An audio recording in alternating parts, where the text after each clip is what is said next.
హర్రామ జోగే గారు నిన్న సాయంత్రం జనసేన అధినేత పవన్ కళ్యాణ్ గారితో కలిశారు, సమావేశమయ్యారు. సుదీర్ఘంగా మీటింగ్ జరిగింది.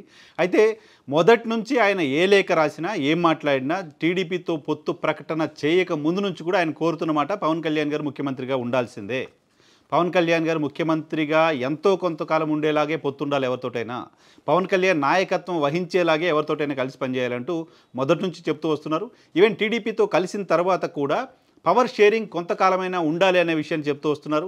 ఈయన లేఖల ద్వారా చెప్తున్నారు, నేరుగా పవన్ కళ్యాణ్ గారిని కలిసినప్పుడు కూడా చెప్తున్నారు. సో నిన్న పవన్ కళ్యాణ్ గారితో కలిసిన తర్వాత సమావేశంలో ఏం జరిగిందనే విషయాలపైన మీడియాతో ఎక్కడ మాట్లాడలేదు. కానీ కొద్దిసేపటి క్రితం ఆయన ఒక లేఖ విడుదల చేశారు. ఆ లేఖని నేను యాజ్ ఇట్ ఈస్గా మీకు ఒకసారి చదివి వినిపించే ప్రయత్నం చేస్తాను. జనసేన అధినేత పవన్ కళ్యాణ్ గారి ఆహ్వానం మేరకు మంగళగిరి పార్టీ ఆఫీస్లో వారిని కలిసి ముఖ్య అంశాలపై 2 గంటల సేపు చర్చించడం జరిగింది. ఈ చర్చలో ముఖ్యంగా సీట్ల సర్దుబాటు, అధికార పంపిణీ, ఉమ్మడి మేనిఫెస్టోలో ఉంచవలసిన వివిధ పథకాలు, పవన్ కళ్యాణ్ గారు స్వంతంగా పోటీ చేయవలసి ఉన్న నియోజకవర్గ వివరాలు,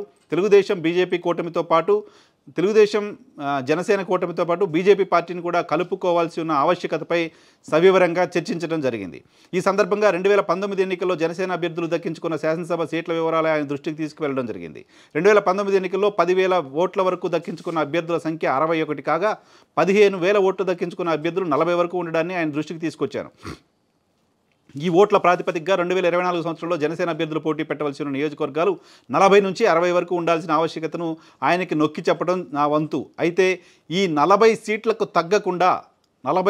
తగ్గకుండా సామాజిక పరంగాను, ఆర్థిక పరంగాను బలవంతులు ఉన్న నియోజకవర్గాలు జనసేన దక్కించుకోవడానికి తన వంతుగా ప్రయత్నం చేస్తాననే మాట నేను వారి దగ్గర తీసుకోగలిగాను అనే విషయాన్ని చెప్పడానికి సంతోషిస్తున్నాను. 40 సీట్లకు తగ్గకుండానే ఉంటుంది. మీరు అడిగిన 60 సీట్ల దగ్గర మొదలు పెడతాం. 40 సీట్లకు ఎట్టి పరిస్థితుల్లో జనసేన స్టేక్ తగ్గదు అనే విషయాన్ని హరిరామ జోగయ్య గారికి పవన్ కళ్యాణ్ గారు హామీ ఇచ్చారు.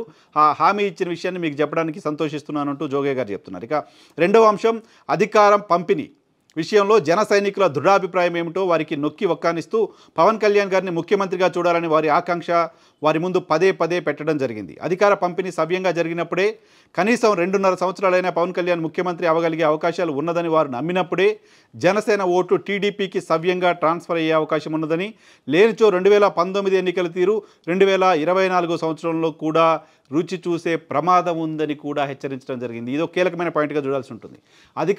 అధికార పంపిణీ కనీసం 2.5 ఏళ్ళు పవన్ కళ్యాణ్ గారు ముఖ్యమంత్రిగా ఉంటారనే విషయాన్ని ముందుగా చెప్తే మాత్రమే జనసేన ఓట్లు టీడీపీకి ట్రాన్స్ఫర్ అవుతాయి. అలా చెప్పని పక్షంలో 2019 రిజల్టే పునరావృతం అయ్యే అవకాశం ఉంటుందనే విషయాన్ని పవన్ కళ్యాణ్ గారి దృష్టికి తీసుకొచ్చాననే విషయాన్ని జోగయ్య గారు చెప్తున్నారు. 2019 ఎపిసోడ్ రిపీట్ అవుతుందంటే మళ్ళీ వైసీపీ అధికారంలోకి వస్తుంది, పవన్ కళ్యాణ్ కొంతకాలమైనా ముఖ్యమంత్రిగా ఉంటారనే విషయాన్ని కూటమి ముందుగానే ప్రకటించకపోతే అనేది జోగయ్య గారి వర్షన్. ఇక దీనికి పవన్ కళ్యాణ్ గారు స్పందిస్తూ అధికార పంపిణీ సవ్యంగాను జన సైనికుల గౌరవానికి ఎటువంటి భంగం కలగకుండా జరగాలనే తాను కూడా కోరుకుంటున్నాను. ముందు ఈ విషయంపై స్పష్టత వస్తుందని సమాధానం చెప్పారండి. దీనిపై మాత్రం పవన్ కళ్యాణ్ గారు క్లారిటీ ఇవ్వలేదు. ముందుగా చెప్పినట్టుగా 40 సీట్లకు తగ్గకుండా తీసుకుంటామనే విషయంపై ఏ రకంగా అయితే హామీ ఇచ్చారో, ఇక్కడ ముఖ్యమంత్రికి సంబంధించిన అంశంపై తొందరలోనే మీకు క్లారిటీ వస్తుందనే విషయాన్ని పవన్ కళ్యాణ్ చెప్పినట్లుగా జోగయ్య గారు చెప్తున్నారు. ఇక మూడవ అంశం పవన్ కళ్యాణ్ గారు పోటీ పెట్టవలసి ఉన్న నియోజకవర్గాల ఎంపిక వివరాలు వారి ముందు పెట్టడం జరిగింది. ఆయన ఎక్కడ పోటీ చేయాలనే అంశాలపైన కూడా ఈయన కొన్ని సలహాలు ఇచ్చారంట. కొన్నిదల వారి స్వంత నియోజకవర్గం, వారి కుటుంబానికి ఆస్తిపాస్తులు ఉన్న నియోజకవర్గం, అతి సులువుగా నెగ్గి రాగల నియోజకవర్గం నర్సాపురం నియోజకవర్గం ఒకటైతే, తాను పోటీ చేసి ఓడిపోయిన నియోజకవర్గం పోయిన చోటే వెతుక్కోవాలనే సామెత మేరకు భీమవరం నియోజకవర్గం రెండవది. 1 నర్సాపురం, 2 భీమవరం. లేదు 2009 ఎన్నికల్లో పశ్చిమ గోదావరి జిల్లాలో ప్రజారాజ్యం అభ్యర్థి గెలిచిన ఒకే ఒక నియోజకవర్గం తాడేపల్లిగూడెం. ఈ 3 నియోజకవర్గాల లోటుపాట్లను ఆయన దృష్టికి తీసుకురావడం జరిగినది. సో పశ్చిమ గోదావరి జిల్లాకు సంబంధించిన 3 నియోజకవర్గాలను సూచించారు. 3 నియోజకవర్గాల్లో ఒకటి వాళ్ళ సొంత నియోజకవర్గం, ఎప్పటికీ అక్కడ ఆ నియోజకవర్గంలో ఆస్తుపాస్తులు ఉన్నాయి, ఆ నియోజకవర్గంలో బంధుత్వాలు ఉన్నాయి వాళ్ళకి.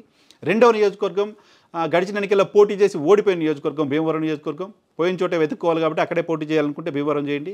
లేదు 2009లో ప్రజారాజ్యం పార్టీ ఏర్పాటు చేసినప్పుడు మొత్తం జిల్లాలో ప్రజారాజ్యం పార్టీ గెలిచిన ఒకే ఒక్క స్థానం తాడేపల్లిగూడెంలోనైనా పోటీ చేయండి. ఈ 3 మూడవది, ఈ 3 నియోజకవర్గాల్లో ఉన్న లోటుపాట్లను ఆయన దృష్టికి తీసుకురావడం జరిగింది.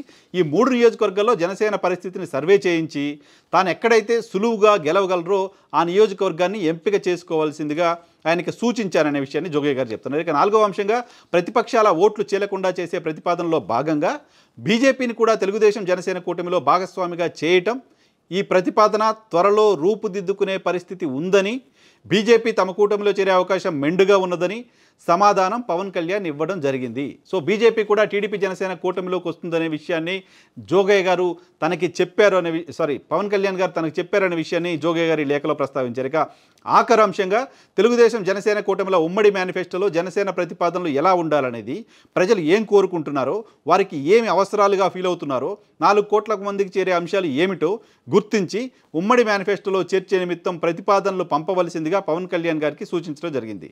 దానికి కూడా వాళ్ళు పాజిటివ్గా స్పందించారు పవన్ కళ్యాణ్ గారు. ఇక ఆఖరుగా కాపు కుల సంఘాలన్నీ జనసేన తెలుగుదేశం కూటమిని నెగ్గించుకోవడానికి సిద్ధంగా ఉన్నారు. అయితే రాబోయే ప్రభుత్వంలో పవన్ కళ్యాణ్ గారి పాత్ర ఎలా ఉండాలో అనే దానికి వారికి స్పష్టత ఉందని, చంద్రబాబు పవన్ కళ్యాణ్ మధ్య చెరొక 2.5 సంవత్సరాల ముఖ్యమంత్రి పదవి పంచుకొని పరిపాలన సాగించాలని వారు కోరుకుంటున్నారని, దీనిని తీర్చే బాధ్యత మీతో పాటు చంద్రబాబు నాయుడు గారికి కూడా ఉందని పవన్ కళ్యాణ్ గారికి అంతిమంగా తెలియపరచడమైంది. సో ఒక్క విషయంలో మాత్రం జోగయ్య గారు చాలా క్లియర్గా ఉన్నారు, చాలా స్ట్రాంగ్గా ఉన్నారు, చాలా పకడ్బందీగా ఆ అంశాన్ని పవన్ కళ్యాణ్ గారి దృష్టికి తీసుకొచ్చారు.